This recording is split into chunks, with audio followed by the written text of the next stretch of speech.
Un événement ici à la CCG qui nous reçoit comme toujours dans ses locaux. Donc moi je Julia Dallet, je travaille pour l'association Open Geneva, qui est donc là, on organise cet événement aujourd'hui. L'idée c'était de partager sur les expériences qu'on a eues des événements collaboratifs à distance. Nous, on est une association pour l'innovation ouverte, on organise des événements collaboratifs pour l'innovation, des hackathons, et on organise un festival de hackathons au printemps. Et cette année, comme tout le monde, on a été contraint d'annuler notre événement par la force des choses. Et en fait, cette annulation du festival nous a ouvert en fait l'opportunité de digitaliser beaucoup plus vite les événements. C'était quelque chose vers lequel on tendait. Mais voilà, on s'est mobilisé. Et en fait, en juin dernier, on a pu organiser notre premier hackathon à distance parce qu'on a vu qu'il y avait une première expérience d'hackathon qui a fonctionné et on s'est dit qu'en fait, c'était possible de continuer à innover, à collaborer ensemble en étant chacun derrière son écran. Donc, ça a été une grande source d'apprentissage. On a expérimenté pas mal de choses et on continue de tester et d'essayer d'améliorer nos processus, nos outils pour pouvoir faire bénéficier à la communauté de nos expériences.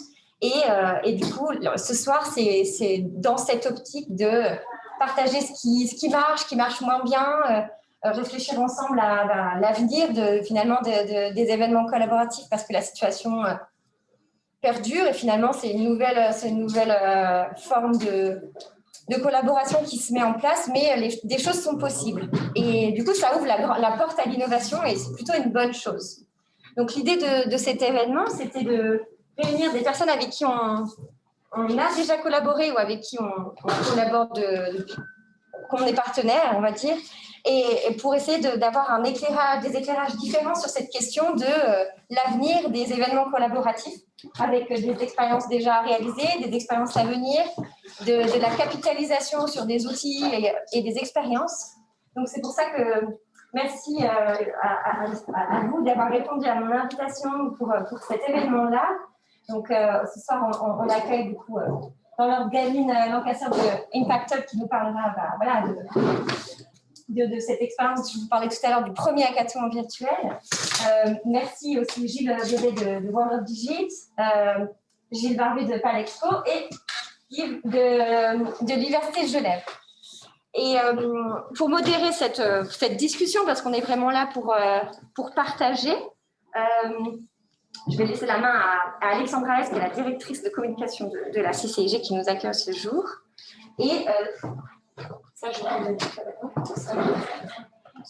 je voulais commencer en vous parlant de ce petit boîtier qui vibre beaucoup, qui vous énerve un peu, et je comprends ça. J'attends juste la personne qui vous les a remis en bas et qui en fait qui est mieux placée pour parler de cette technologie. Il est là, Pierre-Dominique. Pierre-Dominique. Parfait. Alors, pour ceux qui sont à distance, parce qu'on a des personnes qui sont en ligne, bien sûr. Bonsoir. C'est l'idée de faire du présentiel et à distance, les fameux événements hybrides.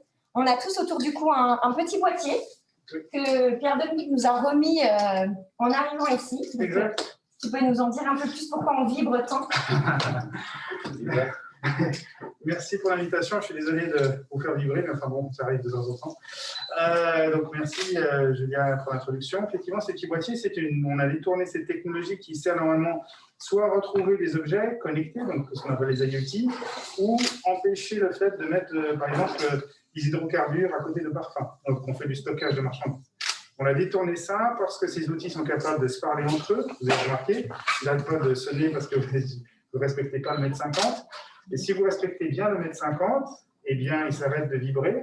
La petite lumière rouge s'éteint. Ça veut dire que vis-à-vis de notre respect, eh bien, vous êtes, entre guillemets, dans le cadre de la loi, donc pas besoin du masque.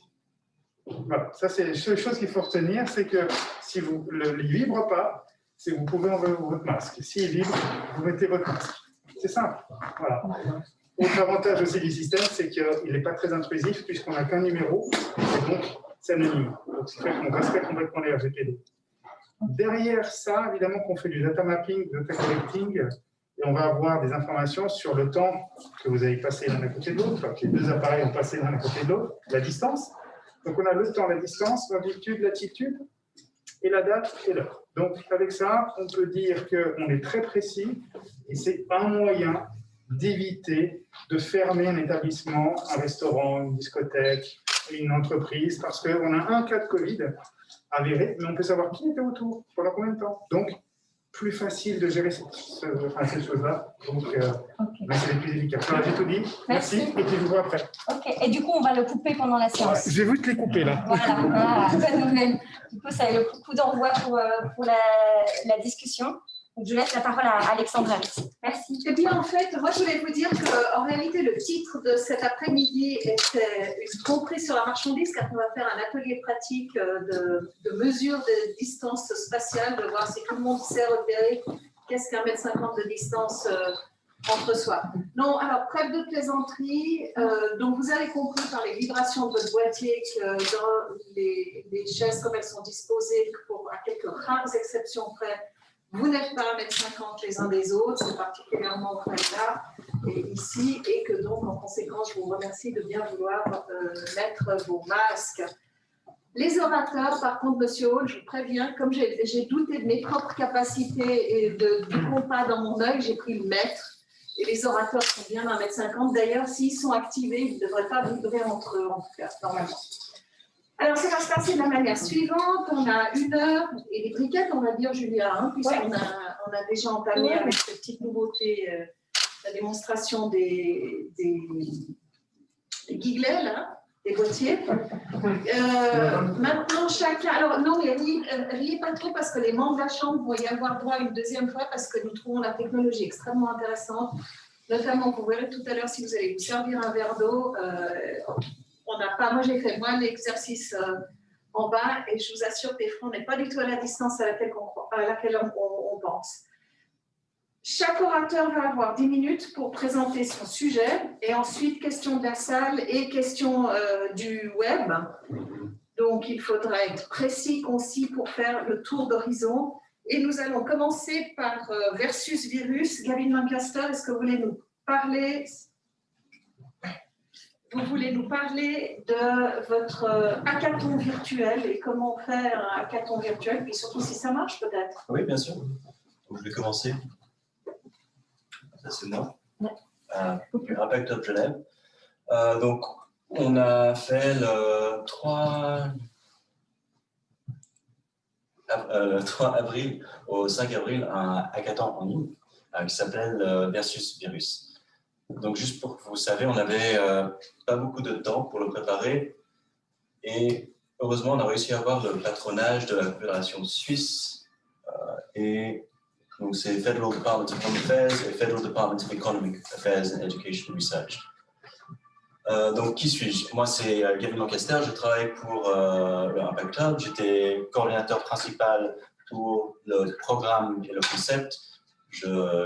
J'organise aussi une association qui s'appelle Growth Hacking Romandie et j'ai mon petite entreprise qui s'appelle Lancaster Digital.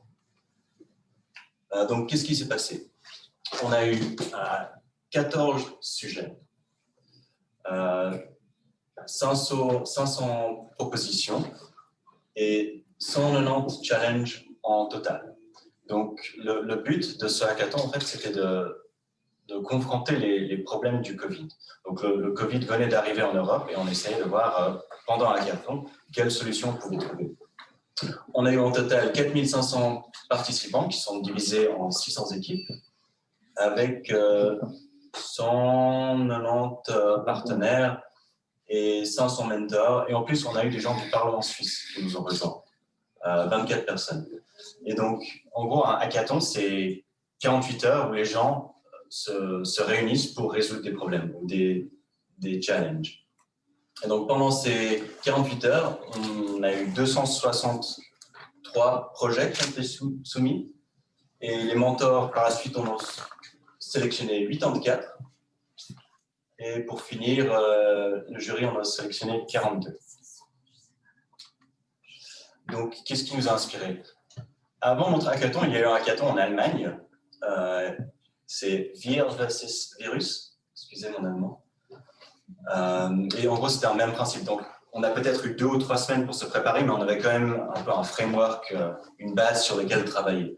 Donc, ce n'était pas complètement à l'aveugle. Eux, c'était à une échelle encore plus grande. Ils avaient 42 000 participants, 1924 innovateurs, je dis ce que ce chiffre veut dire, et presque 3 000 mentors. Donc là, c'était une échelle presque x10. Avant le hackathon, on n'était pas sûr combien de gens on allait avoir, donc on s'est dit on divise environ par 10 en fonction de la population de la Suisse, et on a eu justement plus ou moins 4 000 participants. Donc, nos ressources. Le patronage de Federal Government Departments, 190 partenaires qui nous ont aidés à partager le message. Donc ça, c'est au niveau national. Et on a réussi à lever plus de 700 000, c'est peut-être plus autour des 1 million maintenant. Et on avait une équipe de 40 personnes qui travaillaient à plein temps pendant 2 ou 3 semaines sur ce projet. En plus, on avait peut-être, je ne sais pas, pendant le hackathon lui-même, on a dû avoir une centaine de personnes impliquées dedans. Donc, ça, c'est nos partenaires pendant le hackathon. Ouais. Et ça, c'est une photo de l'équipe après le hackathon. C'est ce qui ressemblait notre vie pendant presque 2 semaines. Je pense que j'ai travaillé 160 heures pendant les 2 semaines. Et en gros, c'est tout ce qu'on voyait toute la journée. Ça, c'est une photo à la fin. On devait tous porter des chapeaux de rôle pour faire la photo finale.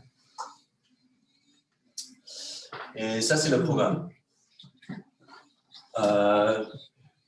Donc ça, c'est avec l'équipe, c'est ce qu'on a mis ensemble. Et ça a commencé le 02-04 où on a l'inscription qui a terminé. Et l'ouverture du hackathon, le commencement du hackathon à 9 h du matin. Parce que ce qu'on a remarqué, en fait, c'est qu'avec 4000 participants, il y a beaucoup de gens qui ne savent pas comment utiliser les outils en ligne. On a eu énormément de questions des participants, on a dû avoir un gros onboarding. C'est pour ça qu'au début du hackathon, on a eu 2 heures de onboarding pour onboarder les gens sur comment utiliser tous les outils. Pendant le hackathon, on a aussi eu des workshops, des tables rondes et après un peu des présentations pour expliquer les différents thèmes en lien avec le hackathon. On a aussi eu des sessions yoga, des sessions de sport pour que les gens restent actifs. Tout ça en 2 jours pour finir. Ah oui, on a même eu un concert pendant les 2 soirs. Pour finir le dimanche, ce qui nous a donné 24 heures pour revoir tous les projets, pour ensuite en sélectionner quelques-uns et les présenter lundi soir. Donc, nos défis, c'était le temps. On avait très peu de temps. L'expérience, on n'avait jamais fait c'était le premier hackathon à l'échelle nationale de cette taille, de plus de 4000 personnes. Donc, on n'avait pas l'expérience de faire ça. On était un peu des novices à ce niveau. La plupart d'entre nous n'avaient jamais fait ce genre d'événement auparavant sur cette échelle. On n'avait pas forcément l'habitude d'utiliser ces outils, donc on apprenait à utiliser ces outils en le faisant. Bon, il y a tout le côté technique. Est-ce qu'on a les bons comptes, quel outil on va utiliser, comment on va faire en sorte que tout synchronise l'un entre l'autre. Et après, bien sûr, gérer les participants et les mentors. Le fait que l'échelle des participants, du nombre de participants, des mentors augmente, ça rend la chose beaucoup plus compliquée et logistiquement, c'était un beau challenge. Et bien sûr, oui, le logistique de l'événement sur place. Donc oui, pour vous dire, ça a commencé le 19 mars. C'est là que les principaux organisateurs se sont réunis pour dire il faut qu'on fasse ce hackathon. Donc ils ont commencé un Google Drive. Le 20 mars, ils ont créé un site. Le 22 mars, on a eu un groupe WhatsApp. Et le 23 mars, on a eu le Slack. Et donc, dites-vous, ça, c'est à peu près 10 jours avant que le hackathon commence en lui-même. Donc, pour vous donner un peu une base des outils qu'on a utilisés, on a utilisé Slack. Je ne sais pas si certains d'entre vous connaissez, c'est un outil, un peu un messenger pour que les gens dans une entreprise puissent communiquer entre eux. On peut créer des canaux. On a utilisé YouTube pour promouvoir et pour streamer l'événement. Zoom pour que les participants puissent communiquer entre eux en vidéo et pour faire des workshops, pour faire des tables rondes et pour que les participants puissent aussi intervenir. On a utilisé OBS, c'est peut-être un outil que pas beaucoup d'entre vous connaissez. C'est un outil pour permettre de gérer le streaming, de pouvoir avoir ce qu'on appelle en anglais des low efforts. Par exemple, comme vous me voyez sur l'écran, ça va être marqué Gavin Lancaster, coordinateur événementiel. DevPost, c'est ce qui a été utilisé pour soumettre les défis et le site. Et après, on a aussi créé une application. Donc, on a créé une application de base. 3 semaines avant ce hackathon, cette application n'existait pas. Et en gros, c'était pour gérer les participants, pour faire en sorte que les participants soient distribués dans leur groupe, et après, pour mettre en avant l'emploi du temps, l'agenda du hackathon. Et en fait, tous ces outils devaient communiquer entre eux. Et donc, ça devient un peu compliqué. Et c'est là, en fait, qu'on a eu pas mal de soucis, surtout au niveau de l'application. En fait, l'application n'a pas pu être finie à temps. Et donc, on a dû faire avec les moyens du bord. Malheureusement, 3 semaines n'est pas assez pour développer une application.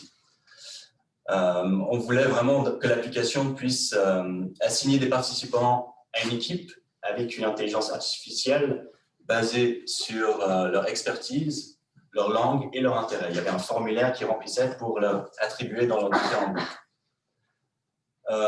Cette application, par la suite, allait créer un compte sur Slack. Comme ça, les participants n'ont rien à faire tout de suite. Ils ont un compte sur Slack, ils peuvent se connecter sur Slack et communiquer entre eux. Les participants peuvent aussi se créer un compte, donc ils ont leur propre profil, ils peuvent mettre leur compte LinkedIn, mettre leur description, leur biographie. Par la suite, les participants puissent voter sur quel défi ils veulent résoudre dans leur groupe.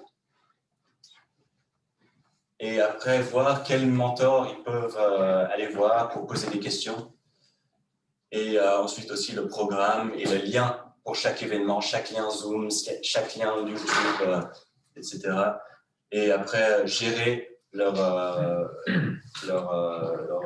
submissions de leur défi. Et oui, après ensuite que les mentors et le jury puissent voter sur les défis qui ont été soumis par les participants. En réalité, certaines des choses n'ont pas été possibles, notamment gérer les soumissions des participants. C'est pour ça qu'on a utilisé DevPost. Et aussi, les jurys et les mentors n'ont pas pu voter à travers l'application, malheureusement. Bon, pour vous donner une idée, ça c'est un peu à ce que l'application ressemblait. On entre l'email, le nom, le nom de famille, le numéro de téléphone, la ville. Après, tous le type de hacker qu'on est, est-ce qu'on est un nerd, est-ce qu'on est flexible, est-ce qu'on aime faire, est-ce qu'on est plus créatif. Après Slack, vous connaissez, ça c'était le canal annonce. Donc, ouais. Et ça c'est un peu des statistiques qu'on a eues de Slack. Et donc, on a eu 80 000, presque 80 000 messages envoyés le premier jour. Et en fait, on n'a pas eu une réduction autant de ça. On remarque souvent dans les événements en ligne que les gens abandonnent assez vite. Mais là-dedans, les gens, ils ont continué à participer. Donc, on était plutôt satisfaits. Oui, donc ça, c'est pour le streaming, OBS, YouTube et Zoom. Et ça, c'est ce que ça ressemblait derrière. Donc, on avait un document Google Sheets où on ne devait pas seulement gérer les liens pour les participants, on devait aussi gérer les liens pour les présentateurs, et pour nous. Et il ne fallait pas que ces liens soient confondus entre eux. Et c'est ça qui était un peu difficile. On avait presque l'impression de gérer une télévision live. Et ce n'était pas vraiment dans notre... c'était pas quelque chose qu'on avait l'habitude de faire. Donc on a beaucoup appris sur le moment. Ça c'est... Parce que vous avez explosé votre temps. Ah, pardon. Ok, ça c'est DevPost. Pour soumettre le challenge, et ça c'est juste quelques exemples. Social contouring, pour créer des types de profils, pour éviter, bon, on va sauter là. Et ça c'est bon. Voilà. J'espère qu'il y aura des questions pour vous, comme ça vous pouvez vous rattraper. Donc, hackathon virtuel. Maintenant, l'animation de la communauté à l'ère du post-Covid, Gilles Baudet. Merci. Mais vous savez quoi, là, je fais démarrer un minuteur. Oui, je m'étais mis justement sur mon... Vous le faites ou je le fais? Moi, j'ai démarré. Ok. Vous êtes dur, hein. Bonjour à tous, bonsoir à toutes. Donc, enchanté. Donc, moi, je m'appelle Gilles Baudet. Le domaine professionnel duquel je suis issu est plutôt le domaine de l'innovation et de l'expérience utilisateur. Donc, je dois vous dire que l'arrivée de cet épisode Covid, pour nous, en fait, on a plutôt tendance à parler en termes de, de tirer des avantages que de pleurer sur les malheurs qui arrivent. Et c'est un peu ce qu'on a mis en œuvre. Et on est une petite unité, on travaille sur Genève, et donc on accompagne les clients sur des problématiques d'expérience utilisateur, alias UX, je ne sais pas si vous connaissez, et d'innovation. Et en innovation, en général, le but, c'est quand on a une idée, il faut s'imaginer qu'on la met sur un ring the box. Et cette idée, en fait, on va lui donner des coups de poing, des uppercuts, des coups de pied pour la faire tomber à terre. Et cette idée, tant qu'elle n'est pas tombée à terre, ça veut dire qu'elle a prouvé qu'elle est bonne et intéressante. Et nous, c'est cette démarche-là qu'on construit avec nos clients, nos partenaires, etc. Et pour illustrer tout ça, je vous ai préparé 3 petites histoires liées justement à ces événements collaboratifs et où finalement le motto qu'on a eu, c'est comment transformer un malheur en bonheur, entre guillemets. Premier exemple, il est plutôt d'ordre RH, HR. C'est qu'avec notre équipe, notre groupe, on est un groupe d'une taille un peu moyenne, on est 5 personnes. Et quand on était à l'ère du présentiel, je dirais, on n'avait jamais trop le temps de se voir, on courait tous un peu partout, dans tous les sens, on n'était jamais synchro. Et puis finalement, les moments où on se voyait et on partageait, c'était plutôt les events qu'on se faisait une fois tous les trimestres, des choses comme ça. Est arrivé le Covid, et il faut dire aussi qu'à l'époque, on commençait à avoir des outils tels que Microsoft Teams, etc., etc. Donc, on commençait à tester. Est arrivé le Covid, et en fait, on s'est dit, on va commencer à tester ça. Et ce qu'on a mis en place, à la fois pour garder le lien, et puis pour garder cette proximité qu'on voulait avoir dans l'équipe, on a mis en place ce qu'on a appelé les Team Café. Donc, les Team Café, c'était très simple. C'est qu'il y avait un créneau horaire, 9h15, 9h30 le matin. On se retrouvait si on pouvait, c'était assez libre. Et puis l'idée, c'était pas que de parler travail, c'était aussi de parler des choses qui nous affectaient dans notre vie, parce que on est des êtres humains et que vous le voyez aujourd'hui, on a tous notre natel au travail et Dieu sait qu'on fait des choses qui aujourd'hui se mélangent de plus en plus et qu'à la maison, on fait aussi des choses qui relèvent du domaine professionnel, donc il y a vraiment c'est vraiment très varié. Et donc à Steam Café, en fonction des sujets, soit on parlait de méthodes de travail, soit on parlait de ce qui est arrivé dans notre vie, etc., etc. Et on s'est rendu compte, quelques mois plus tard, donc vers le mois de juillet, que en fait, ce Team Café avait largement plus resserré les liens de l'équipe que ce qu'on avait pu expérimenter auparavant. Et qu'aujourd'hui, pour en parler, parce que je le vis tous les jours, c'est une formule qu'on fait perdurer. On a toujours plaisir à se retrouver à ce petit Team Café. Et voilà, c'est aujourd'hui quelque chose, c'est un point d'information à la fois plutôt pro et aussi personnel sur la vie de l'équipe. Donc, premier exemple. Le deuxième exemple, il est d'ordre professionnel. C'est que, je ne sais pas si vous imaginez, c'est un peu ce cliché des designers qui sont dans une salle avec leurs clients à coller des post-it au mur dans tous les sens. C'était un peu mon quotidien avant que le Covid arrive.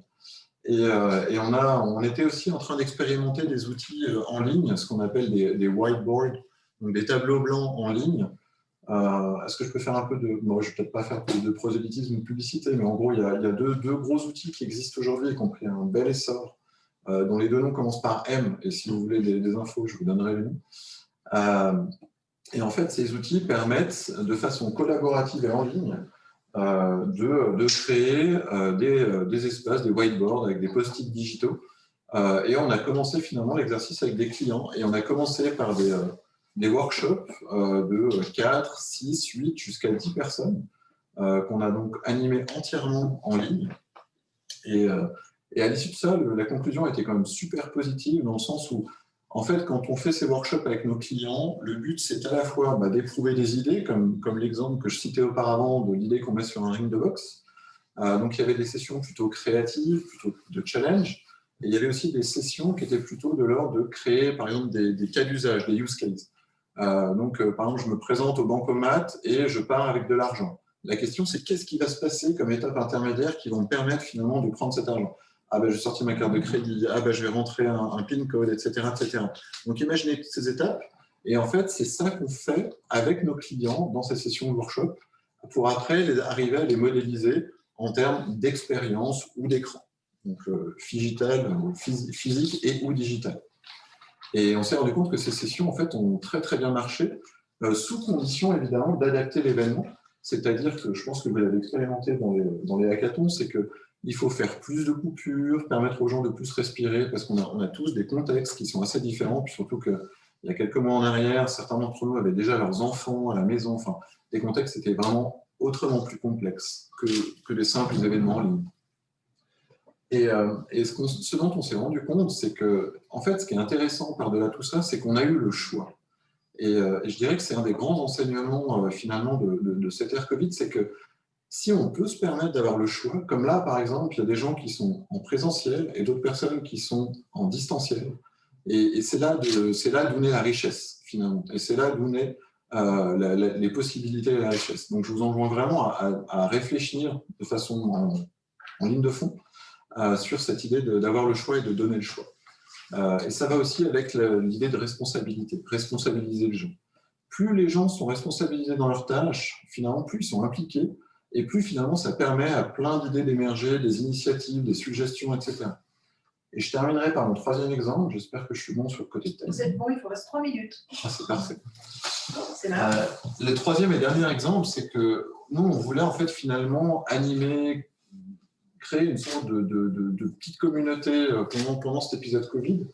Et on s'est dit, tiens, il y a pas mal de webinars, donc, qui est aussi un outil de communication qui est intéressant, mais on ne voulait pas tomber sur le webinar par défaut. Et on s'est dit, comment est-ce qu'on va réinventer cette formule?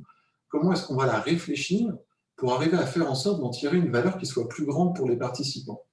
Et on s'est dit, tiens, finalement, sur l'exemple de ces groupes de parole qu'on connaît aux États-Unis, je ne sais pas, pour ceux qui ont vu Fight Club, entre autres, on voit ces personnes qui vont discuter d'une problématique, d'un stress, d'un syndrome entre eux. On s'est dit, finalement, le Covid, c'est un peu une épreuve par laquelle on est tous passés, par laquelle on a tous eu des réponses différentes. Et ce qui serait intéressant, c'est de faire un groupe de parole en ligne. Et donc, on a créé cet événement avec plusieurs professionnels. Donc là, on n'a pas eu l'inconvénient de l'apprentissage des outils. C'est qu'en général, les gens qu'on a eu dans ce webinaire étaient plutôt assez, on va dire, IT aware ou experts. Et l'idée, c'était finalement d'échanger sur les pratiques, sur qu'est-ce qui a émergé de cet épisode Covid, quelles initiatives ont été intéressantes, quelles initiatives se sont soldées par des échecs, parce que ça arrive aussi, ça fait partie de notre quotidien. Et l'idée, on a abordé plusieurs thématiques en laissant la conversation assez libre. Donc là, le seul slide que je vais vous montrer, c'est un peu l'output de cette séance, qui est trop petit pour lire en présentiel, mais qui est assez gros pour lire en distanciel. Vous voyez, avantage inconvénient. Et du coup, en fait, dans les thématiques qui ont émergé, qui sont assez intéressantes, c'est que donc on a parlé de la thématique, on a appelé ça le new normal. Parce que le pitch qu'on avait eu, c'était de dire, finalement, il y a beaucoup de gens qui se posent la question de « mais quand est-ce que ceci va s'arrêter ?» Et nous, on a dit « non, ça ne va pas s'arrêter, adaptez-vous-y maintenant, c'est votre nouveau normal. » Et tous les jours, il faut s'adapter à un nouveau normal. Avoir des enfants, changer de travail, etc. Ce sont autant de nouveaux normales qu'on maîtrise tous les jours. Donc, pourquoi pas le Covid? Et finalement, dans les thématiques principales, il y a eu finalement l'aspect vision, roadmap d'équipe, où les gens sont beaucoup plus sentis impliqués sur la gouvernance de l'entreprise. Il y a eu forcément l'efficacité et l'organisation du travail en équipe qui a été à repenser. Dans les choses qui sont remontées, qui étaient assez intéressantes, c'est les cas de micromanagement ont été beaucoup plus remontés dans le travail en distanciel, en montrant finalement l'aspect nocif de ces choses-là. Et aussi, la dernière thématique était plus sur la balance entre vie personnelle, vie professionnelle, et l'aspect tertiaire, l'occupation des bâtiments ou la non-occupation des bâtiments. Et entre autres, il y a plein de sujets qui émergent de ça, de comment on tire parti finalement de bâtiments vides, quand on a une obligation présentielle, typiquement pour la production, comment est-ce qu'on va s'organiser pour faire en sorte de limiter les risques liés à ça, etc. etc. Et donc voilà, nous, on s'est dit, on n'a pas forcément la parole divine, et donc tant qu'à faire, partageons cette parole et trouvons la richesse de notre diversité.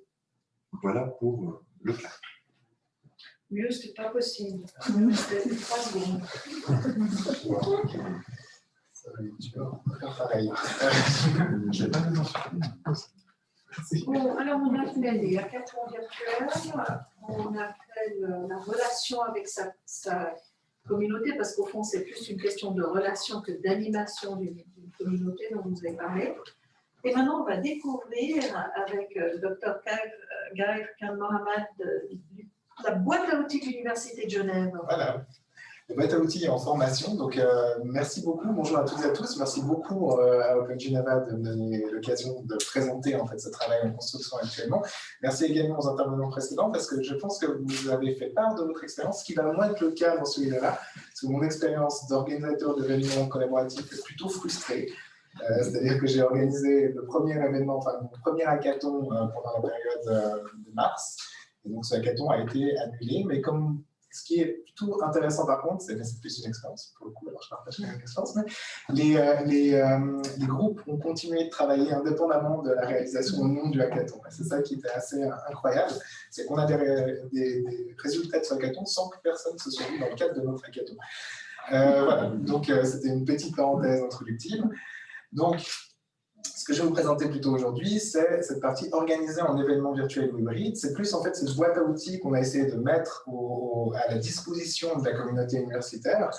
Et donc, pour ce faire, donc, bien sûr, cette boîte à outils apparaît dans un contexte qu'on partage tous et que les autres intervenants ont également souligné, c'est celui de la crise épidémique, donc qui a forcé finalement l'université à se réinventer et à réinventer ses manières d'être ensemble pour toutes les missions qu'ils doivent assumer, c'est-à-dire service à la cité, enseignement et recherche. Et la réponse de l'Université de Genève a été finalement assez adaptée dans le sens où on a pu continuer malgré tout à faire de l'enseignement avec en gros recours à Zoom. On a continué dans le télétravail également, mais il y a eu des particulièrement fortes contraintes sur un pan particulier de l'université, qui est celui de l'événementiel, avec des annulations, des reports et surtout de l'adaptation. Parce qu'on a vu que les différentes divisions s'adaptaient, créaient de nouvelles choses, etc. Donc il y avait à la fois cette tension entre des besoins nouveaux, tout le monde essayait de créer quelque chose, et tout le monde trouvait aussi ses solutions par eux-mêmes, donc une coexistence de plusieurs options. Et dans ce contexte, la proposition qui a été celle du Bureau de la transformation numérique, dont je fais partie, c'était de fédérer ces réflexions, en fait, de ne pas les laisser échapper, d'essayer de créer un groupe interservice transversal pour mutualiser ces solutions et essayer d'en tirer des enseignements tous ensemble. Et au-delà finalement de ce moment épidémique, ça avait une vraie valeur parce que ça nous permettait de repenser des opportunités, des événements aussi en coût économique, en coût environnementaux, en termes d'ouverture, etc. Je vais y revenir plus tard. Mais ce projet, il était articulé autour de 2 phases. Donc une première phase qui était celle de cette mutualisation, de la création d'une boîte à outils, et la deuxième phase qui était plus continuer d'engranger de l'expérience, de faire surtout, de créer des canaux pour que ces retours d'expérience remontent, et à partir de là, proposer aussi des recommandations un peu plus institutionnelles, etc. Donc là, je vais surtout vous parler de la première phase, parce que c'est le résultat qui, maintenant, est palpable. Donc, j'avais dit que je ne partagerais pas trop d'expérience, mais je réalise que finalement, la conception de cette plateforme est un exercice collaboratif. En soi, je vous ai parlé de ce groupe interservice, donc avec des représentants de la division informatique, des représentants du service de communication, enfin voilà, un peu de partout. Il y a la liste sur le site internet.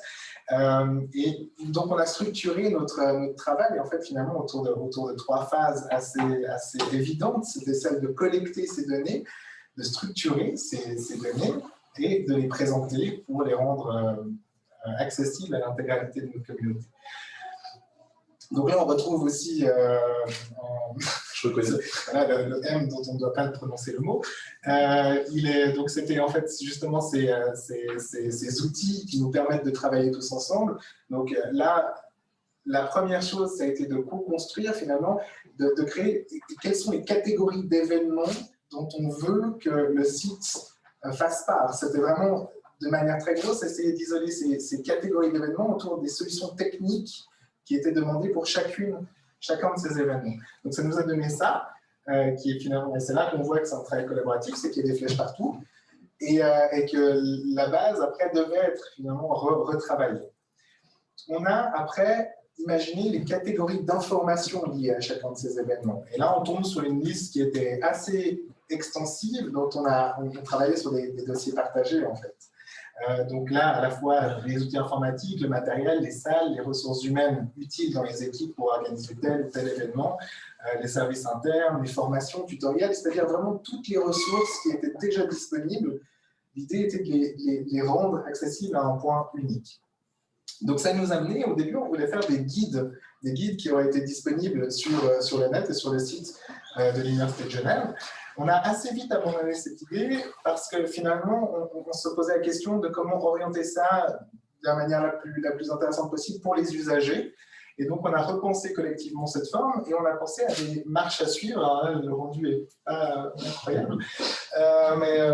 Mais voilà, mais c'était partir de ces guides, donc guide 1, guide 2, guide 3, etc., pour quelque chose qui était peut-être un peu plus fluide, qui permettait une porte d'entrée au point de vue des différentes étapes de l'organisation avec des ressources qui pouvaient être conjointes à différents événements aussi.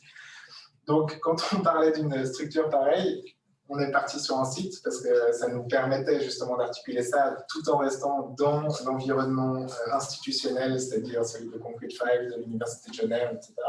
Donc, on a refondu ce contenu et on est parti, et j'arrive à ça, sur un site, unig.ch, qui s'appelle justement organiser un événement virtuel et hybride avec une double porte d'entrée. Donc finalement, là, ce qui est très très important à relever, c'est que c'est une version de travail qui n'est pas encore validée. Donc là, je vous la livre sous cette forme-là. On a encore à peu près un mois de travail, en tout cas, parce que je pense qu'il va falloir la tester.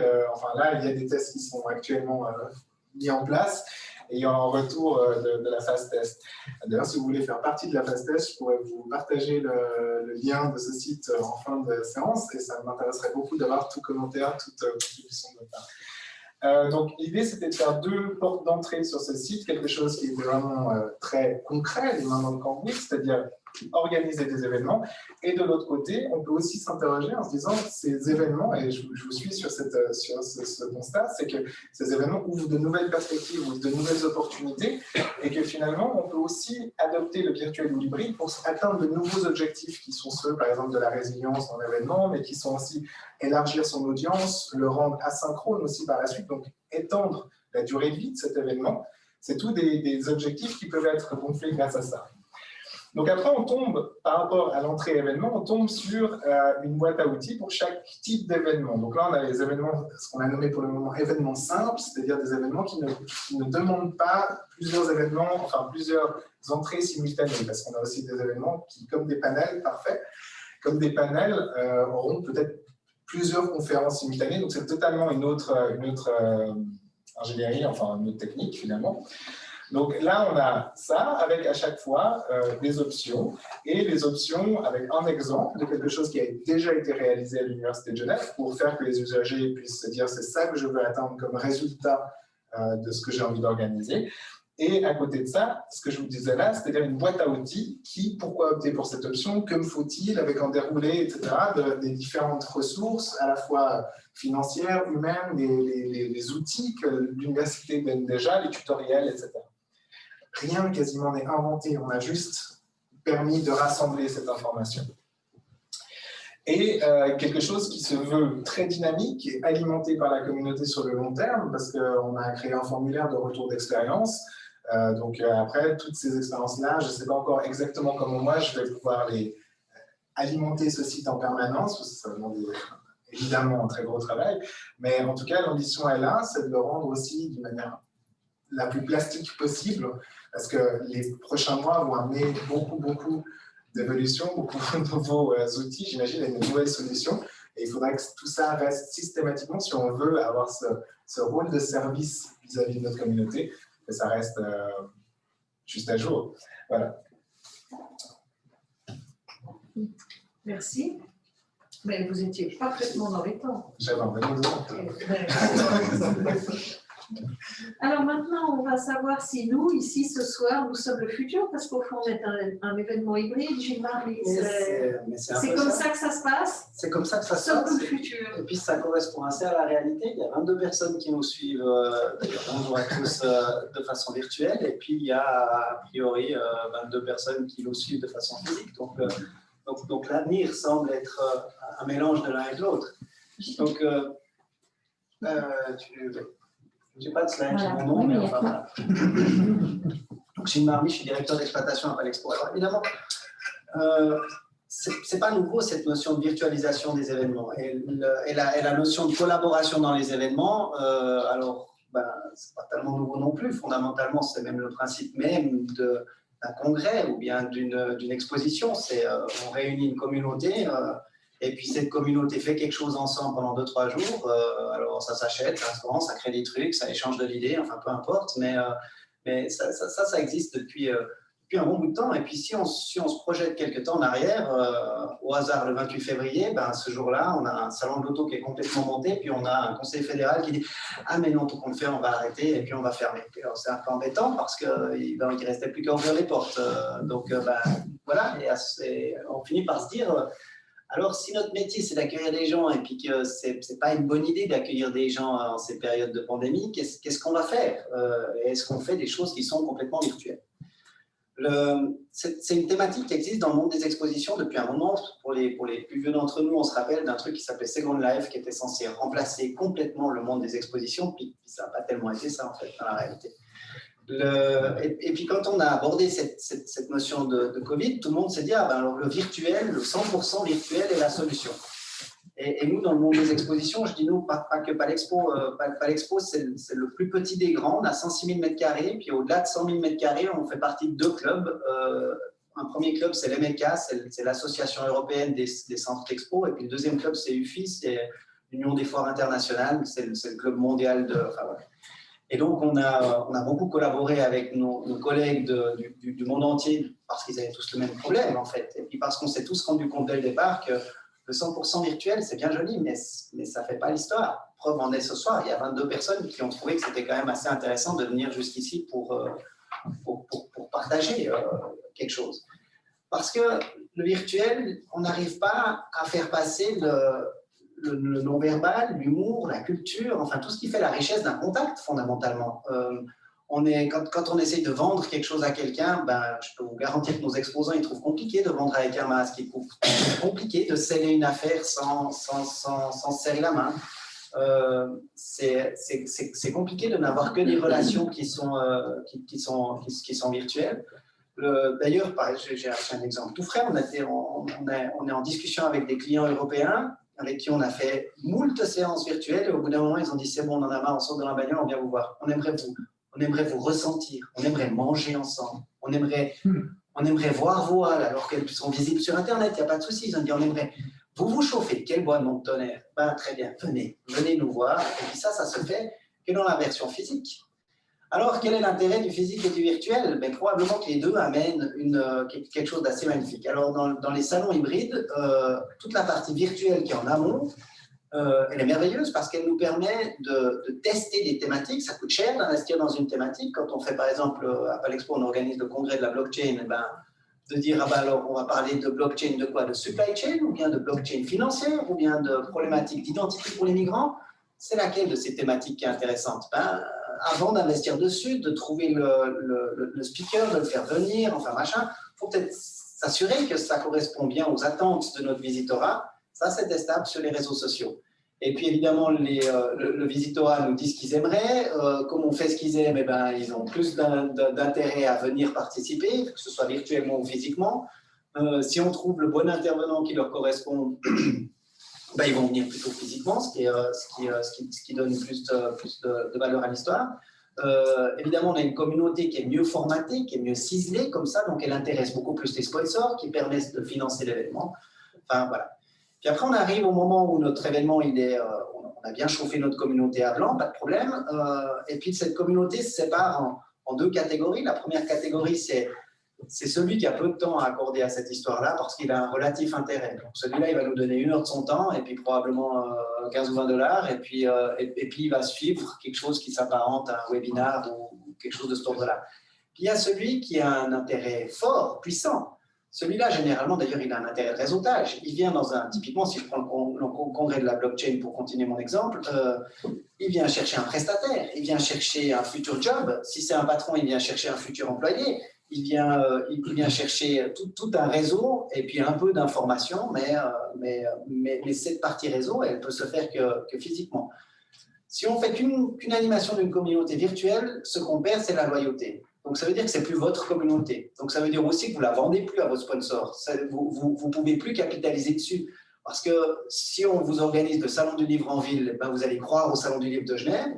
Si on organise le salon du livre virtuel, ben, somme toute, pourquoi vous écoutez celui de Genève plutôt que celui de Bruxelles? Ils sont probablement tout autant bons en programmation que nous. Hein. Donc, au bout d'un moment, si on veut nourrir notre communauté, à un moment donné, il va bien falloir l'avoir physiquement à quelque part, sinon ça ne marche pas. Et puis après, là, on retombe dans le virtuel après l'événement, et puis là, on peut recycler. Alors effectivement, l'événement devient asynchrone, magnifique, c'était formidable. Il devient asynchrone, on peut réutiliser ça pendant longtemps, on peut avoir effectivement toute une partie de la communauté qui se dit « Ah, mais je n'ai pas pu voir l'événement, j'aimerais bien revoir ceci », mais on peut à nouveau la chauffer pour l'édition de l'année prochaine. Se pose quand même aussi la question du business model et puis de la rentabilité de toute cette histoire, parce que ce qu'on lit chez les experts du monde des expositions, c'est que la partie physique, ça tout le monde connaît le business model, c'est rentabilisable, on arrive à s'en sortir. La partie virtuelle, pour l'instant, c'est joyeusement flat, il y en a quelques-uns qui s'en sont bien sortis, plutôt rare. Généralement, il n'y a pas une vraie économie de coût parce que ce que vous ne mettez pas à louer une salle et en F&B, ben, vous le mettez dans des plateformes et ce genre de choses. En plus, il n'y a pas une plateforme qui convient à tous les événements que vous faites. À chaque fois, vous changez de plateforme. Donc, ça vous coûte aussi en apprentissage pour finir par maîtriser ces outils. Et puis, il y a la question, alors typiquement pour nous, on a une certaine responsabilité. Palexpo, ça fait rejaillir 600 millions sur cette ville, c'est à ça que ça sert d'ailleurs. Hein. C'est 15% du taux d'occupation des hôtels locaux. Ça fait travailler toute une communauté. Ben, le tout virtuel, ok, super, très bien, très chouette, mais comment on met en œuvre nos économies respectives? Alors, moi, celle qui m'inquiète, c'est Genève, mais j'imagine que mes copains à Francfort, ils se posent la même question fondamentalement. Donc, pour conclure, enfin je ne sais pas si je suis dans les 10 minutes, mais pour conclure, ben alors je conclurai un peu plus vite, ça vous laissera plus de temps pour les questions. Je crois qu'à la fin, Confucius avait raison, la voie du milieu, somme toute un peu virtuel, un peu de concret, ça nous permet d'avoir deux communautés qui chacun retrouve leur intérêt, vous le disiez aussi, il y a ceux qui sont en ligne, qui ont peu de temps à donner, mais qui ont peu de choses à venir chercher aussi fondamentalement, qui ont un faible investissement et puis qui se renseignent rapidement. On voit aussi que c'est des séminaires qui durent 45 minutes. Hein. Qu'est-ce que vous apprenez en 45 minutes par rapport à un congrès qui dure 3 jours? Donc voilà. Et puis il y a celui qui a plus de besoins sur ce sujet-là pour des raisons professionnelles ou personnelles ou enfin voilà ou de communauté. Et puis celui-là vraisemblablement va continuer à se déplacer. Ce qui n'est pas plus mal parce que ça veut dire que dans nos halles, on aura, ou dans nos événements, quels qu'ils soient, ce n'est pas forcément dans un centre d'expo, on aura des gens qui seront plus intéressés, on n'aura plus les promeneurs. Ça veut dire que le sponsor qui a investi sur cet événement, eh bien, il a un meilleur retour. L'exposant qui vient là, ben, il a un meilleur contact. Comme tout ça est meilleur, ben, le visiteur qui vient, il a un meilleur événement qui lui est organisé avec des exposants qui sont plus formatés. Et vraisemblablement qu'on va plutôt gagner en qualité dans toute cette histoire. Et je pense que tout ça est assez vertueux fondamentalement, ou en tout cas encourageant. Merci beaucoup. On va passer aux questions. Dans la salle, vous pouvez préparer déjà vos questions. J'ai bien pensé que mince la ici, mais moi j'aimerais vous demander d'abord à chacun une chose en 20 secondes. Allez, c'est un moment de générosité. L'intitulé de la manifestation ce soir, c'est réinventer les événements collaboratifs, partageant les bonnes pratiques. Alors maintenant, chacun, dites-moi en 30 secondes la bonne pratique, chacun dans votre domaine naturellement, que vous retiendriez de l'expérience des mois passés. Ah, vous êtes dur du coup. Moi je dirais partager la responsabilité et le pouvoir, ça me paraît très important. Donner aux autres et co-construire ensemble. Donc, cette idée d'intelligence collective, je trouve qu'elle a aujourd'hui vraiment tout ce qu'il faut pour émerger.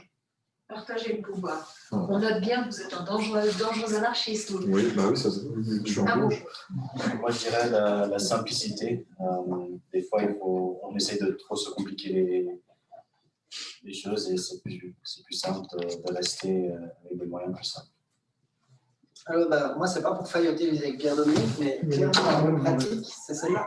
C'est ce que nous a appris cette histoire-là. C'est qu'à la fin, on se retrouve avec, typiquement dans le cas du Covid, des autorités qui pensent cette pandémie comme au 19e siècle.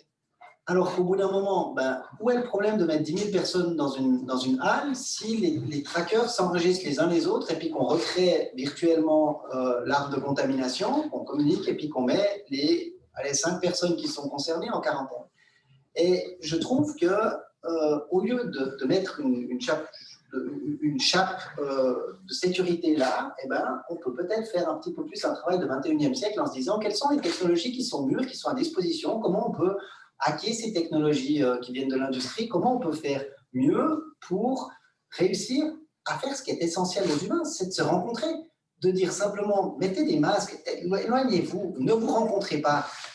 Ça ne me semble pas très pertinent. Je trouve qu'on a meilleur de dire oui, rencontrez-vous intelligemment. Comment on va garantir qu'on met pas 10 000 personnes en quarantaine, mais juste 4 ? Et ça, je pense qu'effectivement, c'est juste l'intelligence collective. Un jour, je l'ai appelé, je lui ai dit que je suis embêté, qu'est-ce que tu as ? Faut que ça fonctionne maintenant. Il me dit, bon, je vais chercher. Et puis après, j'ai trouvé un truc dans l'industrie. Je dis, c'est moi. Je lui dis, oui, ça marche. Bon, ok, d'accord. Et puis, voilà, petit à petit, on y arrive. Et à la fin, je crois que c'est simplement réfléchir autrement, ensemble. Puis, en tout cas, ça a été la révélation pour nous. Moi, je pense que pour le coup, c'est vraiment l'amélioration continue. Enfin, c'est plus une posture, pour moi, c'est plus une posture d'humilité par rapport à ce qui change maintenant. C'est-à-dire de se dire qu'on est face à un contexte qui soulève tellement de nouveaux défis qu'on ne pourra pas systématiquement être parfait aux premiers essais qu'on essaye de mettre en place. Et qu'en fait, vraiment, le maître mot, ça va être l'amélioration continue. Ça va être juste systématiquement tirer parti des expériences déjà vécues et essayer de tendre vers le mieux. Mais je pense que ça allège passablement la pression sur les organisateurs d'événements de penser dans cette optique-là. Et en plus, je trouve que c'est pour le coup vraiment une bonne preuve d'humilité parce qu'on n'est pas là pour parfaitement épouser tout ce qui va se passer dans les prochains temps. Merci. Alors, la question, j'avais vu la main. Moi, j'en ai plusieurs. Oui, non, tu vas en poser une parce qu'on va aussi... Alors, choisis bien parce qu'on va aussi poser les questions virtuelles. Alors, juste peut-être une, pour continuer ce que disait Gilles, c'est que depuis des années, on avait déjà parlé, on savait qu'il fallait partager surtout les congrès il y avait une partie virtuelle. Et je dirais que pour vous inspirer, sachez que dans Genève et en Suisse romande, il y a au moins 100 associations internationales qui font des événements jusqu'à 25 000 personnes, qui sont passées de 25 000 personnes l'année dernière à 25 000, voire même 30 000 participants en virtuel. Donc, c'est des associations qui pourront peut-être vous donner des conseils. Je ne suis pas sûre que j'ai entendu une question, mais... L'hackathon, 700 000 francs. Et le résultat, est-ce que ça va être un deuxième hackathon? On a eu un deuxième hackathon. Vous avez eu un incubateur. Pardon? Et on a eu un incubateur au niveau national aussi pour promouvoir des projets. Et vous pouvez aller voir sur le site tous les résultats, tous les projets qui sont sortis du hackathon. Qui me donne une question du web, enfin du web, non, des participants en Zoom? Pour l'instant, on n'a pas encore de questions sur lui. Très bien, donc ça en fait plus pour la salle. Qui a une question dans la salle? Oui, monsieur. Vous avez fini votre application virus? Donc, je n'ai pas complètement suivi, mais il a été utilisé dans d'autres hackathons. Et je pense qu'on a eu l'opportunité de l'améliorer. Mais l'équipe dev a continué sans doute. Mais je n'ai pas suivi le résultat actuellement. Oui. Est-ce que votre site de l'Uni-Genève est accessible au public? Oui, bien entendu. Ouais. À partir du moment où il sera vraiment bien.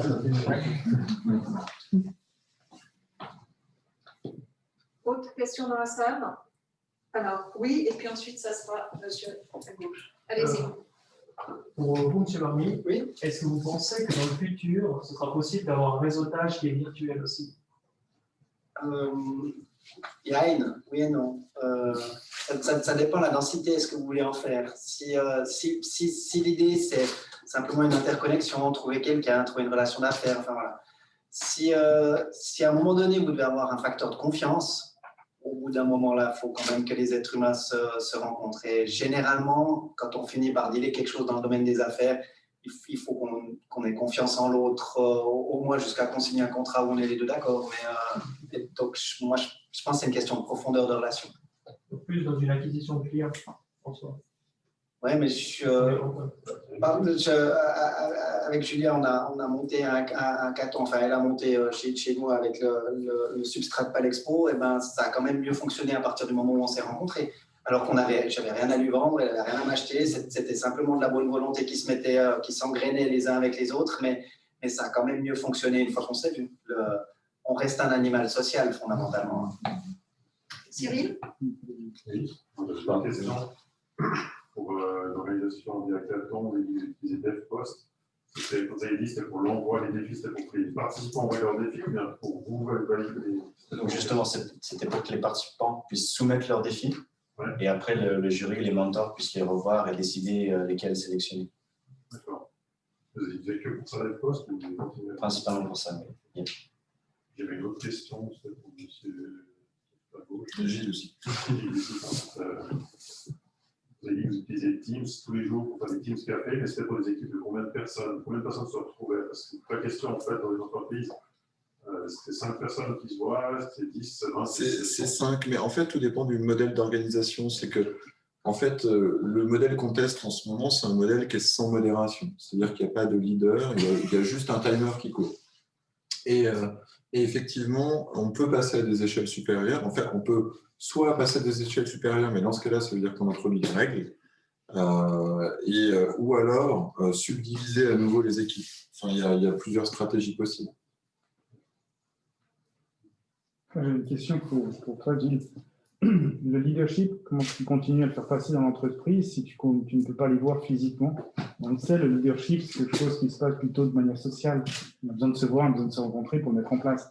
Avec la partie virtuelle, c'est très difficile. Enfin, ça me semble plus difficile. Alors, j'avoue que je ne partage pas cette opinion. Chouette, un débat. Non, parce qu'à mon sens, le leadership, c'est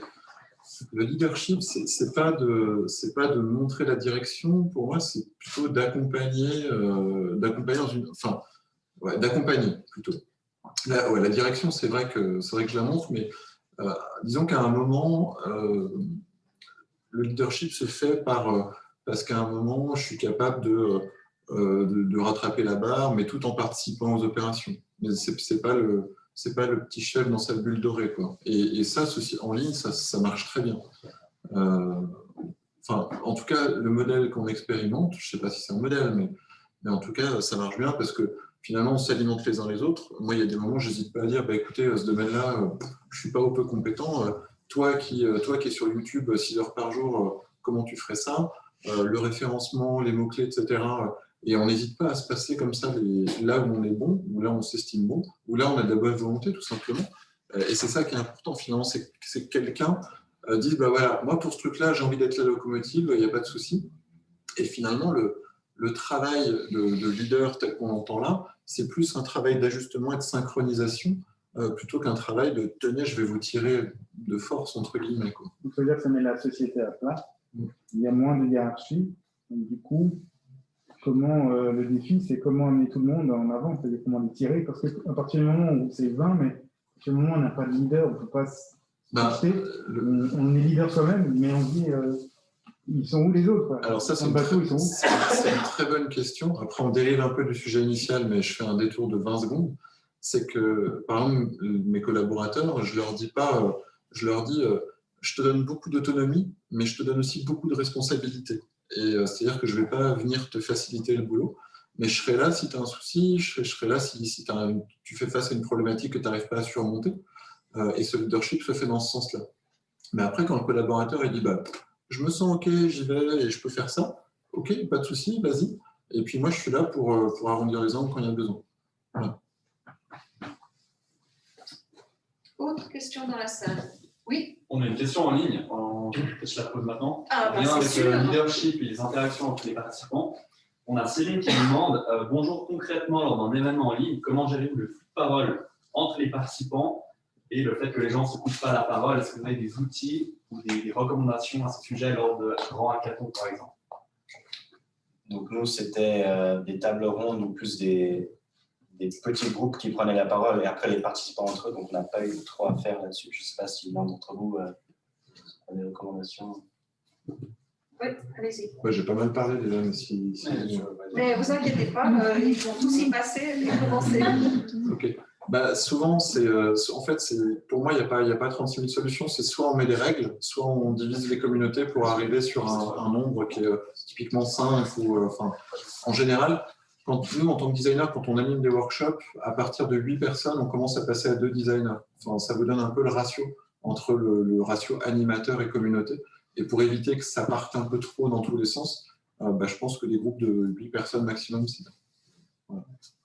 Et pour rebondir et un peu compléter, en fait, ce qui se passe en ligne, c'est un formatage complètement différent de ce qui se passe dans le réel. Et par exemple, si on prend un professeur dans un congrès, il s'est effectivement donné son cours, il a donné ça toute sa vie, il a ses slides, ça marche super dans un congrès quand on est dans une salle. Et puis quand c'est virtuel, ça ne marche pas. Donc le type, il a besoin d'avoir un coach, il a besoin d'avoir quelqu'un qui scénarise son propos. Ce propos doit être condensé, il doit être alimenté pour que, alors ok, on perd, je ne sais plus, toutes les 7 minutes, je crois, on perd l'attention, toutes les 20 minutes, enfin une histoire comme ça, il y a des neurosciences là derrière. Donc il faut relancer avec une session de vote, il faut relancer avec un Q&A, il faut relancer avec autre chose parce que les formatages sont complètement différents. Évidemment, dans une salle, au mieux, vous pouvez regarder un petit peu votre Natel et puis vous avez un peu honte. Quand vous êtes à la maison, vous caressez le chat, vous allez vous faire un café, vous arrêtez de regarder, voilà. Et donc, si on veut faire passer une information, un message, du réseautage, peu importe, à quelqu'un, il faut qu'il soit disponible. Donc, le reformatage, il est complet, fondamentalement. Écoutez. Oui. Je voudrais ajouter quelque chose. J'ai remarqué personnellement, en tout cas, que c'était jamais un problème les personnes qui s'interrompaient sur Zoom. J'ai plutôt eu l'impression que le respect s'apprenait tranquillement et qu'on avait plus tendance à s'écouter. En tout cas, nous, on a beaucoup utilisé Zoom à l'Université de Genève. J'ai eu l'impression que les gens attendaient vraiment la fin d'une intervention avant de prendre le relais. Et que c'était, pour moi, ça avait même été quelque chose de plutôt tranquillisant, parce que c'est le retour maintenant en présentiel où j'ai l'impression qu'il y a moins d'écoute, où les gens attendent peut-être moins facilement la fin. Et j'ai l'impression aussi que ça vient du fait qu'on a peut-être tellement craint, entre guillemets, ce qui se mettait en place, qu'on a tout de suite posé les règles aussi. Et que en fait, la majorité des toutes premières réunions que j'ai eues en virtuel, les gens expliquaient, là, n'hésitez pas à lever la main, n'hésitez pas à même éteindre votre micro, etc. J'ai l'impression qu'il y avait une co-construction des règles en permanence pendant ces premières semaines de passage en virtuel, qui ont amené, alors peut-être juste dans cette communauté-là ou dans les personnes que je côtoie, à quelque chose qui était très respectueux. Et je me dis que ça vient juste dans le partage, en fait, avec de base. Alors moi, j'abonde pas complètement. Je Ouais. trouve que alors, sur la notion de respect, j'ai trouvé aussi. Après, on a fait évidemment des wagons avec tous nos clients, mais la richesse du débat a perdu en richesse. Et puis alors l'efficience, c'est que il nous faut 2 heures pour arriver au même résultat qu'on a en 20 minutes quoi, autour d'une table. Et je trouve cette notion de séance virtuelle d'une inefficience crasse, quoi. On perd du temps, mais comme au bout d'un moment, on s'est tous fait avoir quand on a déployé les emails en disant « on verrait, c'est formidable », c'est pas formidable du tout. Je prends 10 fois plus de temps à écrire un email que d'aller dans le bureau d'à côté pour traiter de mon point et puis repartir, et puis encore on a une solution, sans avoir 27 emails de plus et puis 42 gars en copie. Et je trouve que ces outils sont souvent, malheureusement, en termes de pur temps, moins efficients. Par contre, si je peux encore enregistrer, ajouter quelque chose, je pense que vous avez tout à fait raison. Et je pense que, juste pour rajouter un tout petit peu de nuance par rapport à mon expérience, j'ai l'impression que par contre, on arrive à caler beaucoup plus de réunions dans une journée quand on ne partage pas naturellement les locaux avec, en groupe de collaborateurs, mais qui, comme nous, en fait, à l'université, on est sur plusieurs sites différents. Généralement, il nous fallait peut-être une demi-heure, 20 minutes pour aller à une autre réunion. Là, en fait, j'ai eu l'impression pendant l'absence, enfin, semi-confinement qu'on a vécu au mois de mars et avril, d'être vraiment dans une espèce de sur-rentabilisation du temps. Et au bout d'un moment, je trouvais que c'était presque un peu oppressant. J'ai eu l'impression d'avoir une productivité, je ne sais pas tellement ce terme, mais vraiment très, très, très marquée. Et c'est vrai que pour le coup, je pense que ça vient aussi juste de nos univers de travail où moi, les personnes avec qui je travaille, sont pas directement à côté, enfin dans les bureaux d'à côté, et j'apprécierais pouvoir aller simplement leur parler comme ça, mais c'est pas toujours possible. Mais je pense que vos deux témoignages ne sont pas mutuellement exclusifs, parce que moi j'ai fait exactement votre expérience d'absence de trajet, et on sort d'une journée de Zoom où on est plus mort que mort, et inversement, un coup de fil c'est si facile, ou aller dans le bureau au lieu de faire des trucs. Et je pense par rapport à ce que vous disiez, moi je suis très sensible, quand on est maintenant même masqué comme ça, pour regarder qui lève la main, je fais un clin d'œil, un mouvement de paupière, un truc, je peux voir si vous êtes dans les starting blocks pour demander la parole ou pas. Par Zoom, on peut toujours y aller. Il me semblait que j'avais vu une main, il me semble que j'avais vu tout à l'heure à côté du jeune homme derrière, il n'y a pas quelqu'un qui avait demandé? Non. Alors Philippe. Merci. Je voulais donner juste un petit commentaire. Je rejoins tout à fait le commentaire de Marmy par rapport en fait à cette comparaison qu'on fait entre les rencontres digitales et les rencontres traditionnelles. Il faut quand même savoir qu'il y a des études qui sont faites relativement constamment. Je ne dis pas que les Américains sont tous les meilleurs, mais ils sont assez forts pour faire des études comme ça. Il y avait une étude qui avait été donnée il y a peu de temps en ce qui concernait l'efficacité d'un message qu'on transmettait à quelqu'un. Et la comparaison s'était faite entre les systèmes digitaux, un système téléphonique et un système visuel. Et on avait des résultats assez spectaculaires qui disaient qu'un système visuel, c'était 10 sur 10, c'est-à-dire en présentiel.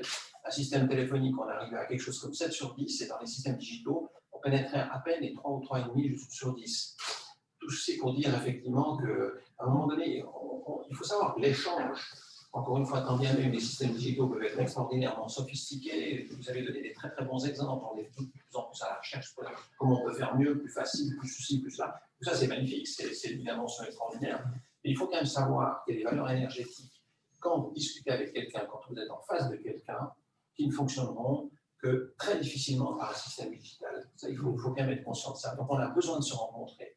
Et j'ai donné une conférence vendredi matin où j'avais 450 personnes qui m'écoutaient sur les questions qui sont relatives au travail et tout. Eh bien, j'ai discuté aussi avec des différentes personnes, des conférenciers. Tous avaient l'envie, à un moment donné, on a envie de se voir. C'est ça. Le dernier exemple que je dis rapidement encore, j'étais ici à la Chambre, qui organise toujours des choses très très bien. Enfin, moi, je trouve, mardi passé, où on était dans cette même salle, pratiquement toutes les personnes qui étaient présentes étaient extrêmement contentes de voir, on se retrouve, on est ici, on est ici, on est là. Il y avait un engouement général, ce que j'ai signalé d'ailleurs au directeur Vincent Souillard, je trouve que c'était fantastique et tout. Il faut quand même savoir, et on a besoin de se voir. Donc effectivement, je ne sais pas qu'est-ce qu'on peut donner au digital, mais à mon avis, il y a quand même une place qui est restreinte au digital. Il faut quand même être conscient, j'en fais pas un blocage ni quoi que ce soit, Et on a vraiment besoin de se rencontrer. Il faut quand même, dernier exemple que je vais vous citer, ça fait quand même à peu près 30 ans que les gens essayent des modèles de vente de voitures avec des systèmes digitaux. Ça fait 30 ans qu'on essaie, à peu près 30-40 ans, je me rappelle les premiers essais qu'on faisait. Eh bien, à part des modèles très particuliers ou des essais qui ont été faits par des Chinois sur des systèmes digitaux, il faut quand même savoir qu'aujourd'hui, la grande masse de véhicules, il y a quand même quelqu'un qui se rend dans un parc, chez un garagiste, enfin, peu importe, etc., ou dans une exposition, à l'Expo, par exemple, parce que vous avez parlé de ça. Mais les gens ont besoin de voir, ils ont besoin de sentir les choses, ils ont besoin de ressentir les choses. Et ce ressenti, je dis, il est très, très limitatif dans le monde digital. Moi, je rebondis volontiers. Il y a un expert américain sur l'événementiel en général qui a fait un parallèle que je trouve intéressant. Il disait, si ça tient dans un email, faites pas une séance. Et si ça tient dans un webinar, faites pas un événement. Et je trouvais que le lien était, enfin le parallèle était assez pertinent. Quoi. Il y a des choses qui fonctionnent merveilleusement bien en webinaire. Il ne faut surtout pas s'emmerder à faire un événement. Et à l'inverse, il y a des trucs où ça nécessite quand même que ce soit un peu plus dans le concret, dans le tangible. Quoi. La dernière question ira à Zoom. Ah, la dernière, je crois que monsieur avait une question aussi. Voilà, tant pis. Je vais juste poser une brève question concernant l'efficacité de chacun. Puis on verra, si vous plébiscitez, on fera voter après les participants sur Zoom. D'accord. S'ils veulent qu'il y ait encore une question de la salle, parce qu'on a bien dépassé. Alors, je vais faire très, très court. Par rapport à l'efficacité en ligne et l'inclusion de chacun dans la discussion, est-ce que vous avez trouvé des solutions pour inclure, par exemple, les seniors qui seraient plus réticents à l'utilisation de certaines technologies, ou par exemple avec des barrières de langue, etc. Est-ce que vous avez quand même trouvé des manières d'inclure tout le monde dans nos discussions en ligne? Déjà, moi, je challenge le fait que les seniors sont moins compétents que les autres. Ah ouais. Alors, je trouve que la question est... Ouais, parce que pour l'exemple qui est tout à fait personnel, mais on a fait Pâques avec des seniors, chacun avec un repas de Pâques. Ceux qui étaient le plus à l'aise, hein, ce n'étaient pas les jeunes, hein, c'était les anciens. Hein. Et la même chose avec on a dit que les Natel, ça ne marchait pas avec les seniors, machin, tout ça. Ouais, je sais pas. Il y a a priori, je pense. Monsieur, vous avez une question? En fait, c'était une question et moyennement une question. C'était de dire, je rebondis sur ce que disait Gilles par rapport au système que je vous ai tous donné. C'était de connaître un petit peu aussi ce que vous pensiez de ce système. Est-ce que vous pensez que ça peut être un retour, un facilitateur de retour aux événements physiques, où on puisse retourner, se voir. Alors, quand je parle des événements, ce n'est pas forcément que les événements. Ça pourrait être étendu effectivement au monde de la nuit, comme les restaurants, enfin, Gastro Suisse, etc. Merci de répondre tous en même temps. Et votre question s'adresse aux panélistes ou à la salle? À la salle, en règle générale, nous sur Zoom, un peu à tout le monde. C'est-à-dire, c'est d'avoir un... Si chacun dans la salle répond... Vous levez la main, hein, simplement, je me suffis. Vous dites oui, c'est peut-être ça, non, c'est pas ça. Alors, reformulez la question. Alors, est-ce que vous pensez qu'un système tel que celui que je vous ai proposé ce soir peut permettre de retourner aux événements en présentiel? En présentiel. Ceux qui disent oui, lèvent la main. Voilà, simplement. Ceux qui disent, baissez la main, ceux qui disent non, comme on dit au Parlement, c'est une minorité évidente. Est-ce qu'en ligne, ça a voté par hasard? Non, mais je pense qu'ils sont d'accord avec la majorité. Chers participants de Zoom, bravo et merci. Je crois que maintenant, il faut vraiment clôturer. Je salue le président d'Open Geneva qui est arrivé en catimini. C'est un des rares avantages du port du masque dans ce genre de situation, c'est qu'on arrive forcément discrètement et incognito. Julia, veux-tu dire le mot de la fin? Je me mets là pour les gens. Alors, merci pour vos échanges, vos bonnes pratiques. Je pense que c'est en fait des discussions qui doivent continuer à se nourrir en fait de nos différentes expériences à venir. Nous, OpenGeneva, on continue aussi à organiser des événements. On va expérimenter aussi de nouveaux outils, de nouvelles formes de collaboration et qui vont aussi continuer à nourrir nos échanges. Et donc, merci pour tous vos témoignages ce soir.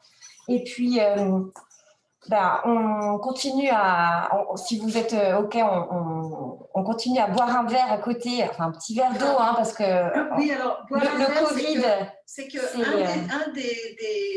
une des victimes collatérales de la situation, c'est que les les apéros, ça ne va apéros, pas être pour tout de suite dans le nombre où nous sommes aujourd'hui. Mais au moins, Donc, ça montre que... financièrement, vous pourrez Ouais. avoir un De verre d'eau pour autant que vous soyez à 1,50 m de tous vos voisins.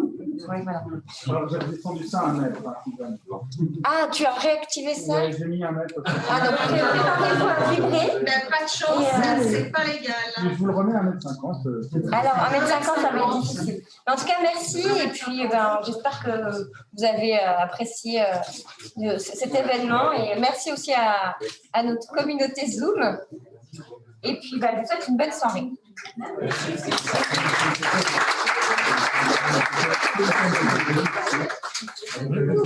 Avec bien des questions, avec l'événement.